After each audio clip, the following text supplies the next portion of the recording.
Good morning to all.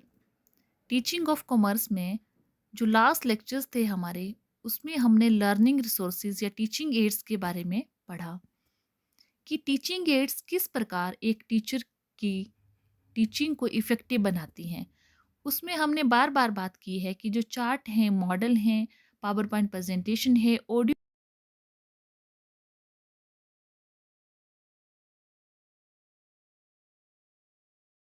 Effective बनाते हैं ताकि इन चीज़ों को बच्चे अच्छे से समझ सकें।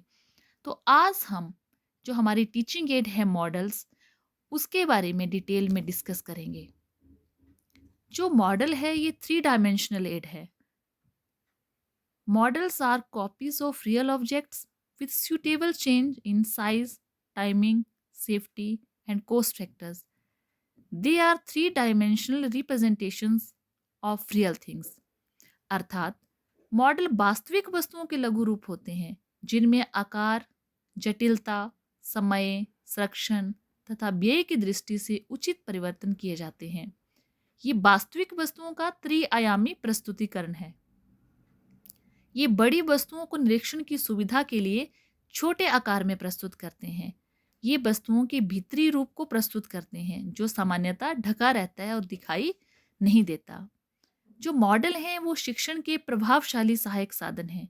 क्योंकि मॉडल वास्तविक वस्तु का लघु रूप होते हैं, इसलिए विद्यार्थियों के लिए वास्तविक वस्तुओं की संरचना तथा उनकी कार्य प्रक्रिया को समझना आसान हो जाता है। मॉडल्स अलग अलग टॉपिक्स के लिए अलग अलग टाइप से बनाए जाते हैं। क्लासिफिकेशन ऑफ मॉडल्स, सबसे पहले हमारे पास होते हैं simplified models. Simplified models means बिल्कुल सरल मॉडल। फॉर एग्जाम्पल, अगर हमें बच्चों को पशुओं के बारे में बताना है या पक्षियों के बारे में बताना है, जैसे हमें हाथी, शेर, घोड़ा आदि के मॉडल बनाने हैं या फिर तोता, कबूतर आदि के मॉडल बनाने हैं, तो ये मॉडल बहुत सरल होते हैं। और इस प्रकार के मॉडल्स को विद्यार्थी आमतौर पर मिट्टी के द्वारा भी बना सकता है। इसमें कोई स्केल नहीं होती है, मीन्स कोई क्राइटेरिया फिक्स नहीं होता है, इसमें कोई स्केल का यूज नहीं होता है।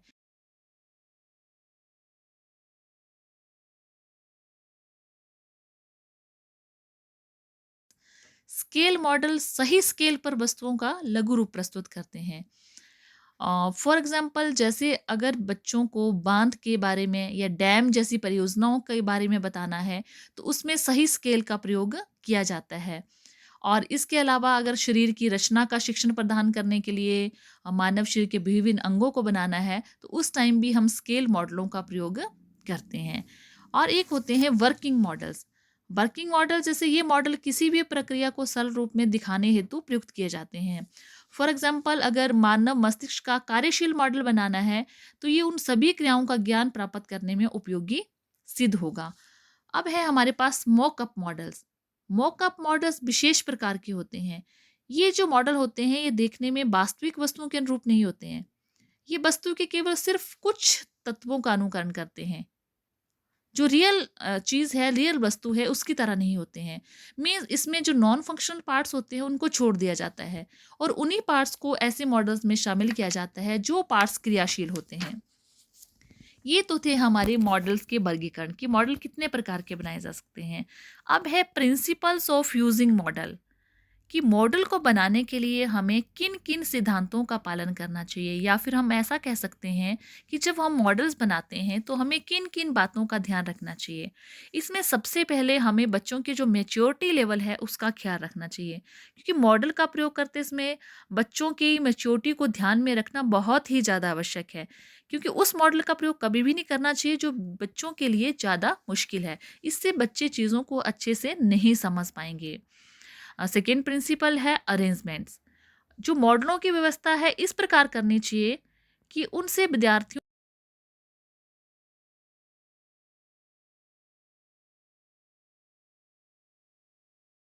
के एक नेक्स्ट जो है विजिबिलिटी मीन्स दृश्यता। दृश्यता का सिद्धांत ये है कि मॉडल कक्षा के प्रत्येक विद्यार्थी को दिखाई देना चाहिए। उसके पश्चात ही विद्यार्थी जो है व्यक्तिगत अध्ययन के लिए उसका अवलोकन कर सकते हैं। फंक्शनलिटी, जो मॉडल है वो कार्यपरक होना चाहिए, अर्थात उससे संपूर्ण इकाई का कार्य स्पष्ट होना चाहिए कि जो भी दिखाने जा रहा है एक टीचर, वो सारा का सारा कार्य बच्चों को शो होना चाहिए। व्हेन टू यूज़, मॉडल का प्रयोग कब करना चाहिए? मॉडल का प्रयोग तब किया जाना चाहिए जब वास्तविक वस्तु को कक्षा में लाना कठिन हो। जैसे अभी हमने बात की कि हमें शेर का या किन्हीं पक्षियों का मॉडल बनाना है, तो हमें सिंपल मॉडल्स बनाएँगे, तो शेर को क्लास में लाना पॉसिबल नहीं है। अगर हम फ्रूट्स के बारे में बताते हैं, तो फ्रूट्स को क्लास में लाया जा सकता है। तो मॉडल हमें उन्हीं टॉपिक्स के लिए उसी स्थिति में ला यूज़ करना चाहिए कि जब वास्तविक वस्तु को हम कक्षा में लाने में असमर्थ हों। एनकरेजमेंट, विद्यार्थियों को मॉडलों का परीक्षण करने, पूछने तथा सामान्यकरण करने के लिए प्रोत्साहित करना चाहिए। अध्यापक को ये चाहिए कि वे विद्यार्थियों को वस्तुओं एवं धारणाओं तथा विचारों को दिखाने के लिए उनके मॉडल प्रस्तुत करें। उसे विद्यार्थियों को बाजार से अच्छे मॉडल संग्रह करने के लिए भी प्रोत्साहित करना चाहिए। तो ये सब बातें थी कि जब हम मॉडल्स को बनाते हैं तो इन सभी सिद्धांतों का हमें ध्यान रखना चाहिए। अब है qualities of a good model. एक अच्छा मॉडल कैसा होगा या उसमें क्या-क्या गुण होने चाहिए? सबसे पहले तो आता है हमारे पास सिंप्लिसिटी। जो मॉडल है बहुत अधिक जटिल नहीं होने चाहिए, उसमें सरलता का गुण होना चाहिए। अर्थात इसके द्वारा वास्तविकता का सरलीकरण किया जाना चाहिए कि जो वास्तविक वस्तु है वो बच्चों को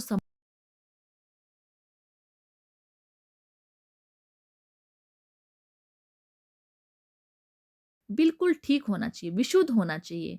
यूटिलिटी, मॉडल को कुछ निश्चित तथ्यों को दिखाने की प्रक्रिया में उपयोगी होना चाहिए। ये मॉडल हल्का एवं आसानी से प्रयुक्त होने वाला होना चाहिए। वर्कएबिलिटी, जो भी मॉडल होते हैं उनका कार्य योग्य होना चाहिए, अर्थात वह ऐसा होना चाहिए कि विशिष्ट अध्ययन के लिए उसके प्रत्येक भाग को अलग किया जा सके। उसका निर्माण इस प्रकार किया जाना चाहिए कि विद्यार्थी उसका आसानी से प्रयोग कर सकें। तो आज के लेक्चर में हमने देखा कि मॉडल्स को हम एक टीचिंग एड्स है, ये एक लर्निंग रिसोर्स है। तो मॉडल किस प्रकार का होना चाहिए, मॉडल को बनाते समय हमें किन किन बातों का ध्यान रखना चाहिए और किस किस कंटेंट के लिए हमें किस किस टाइप के मॉडल्स को बनाना चाहिए। Thank you.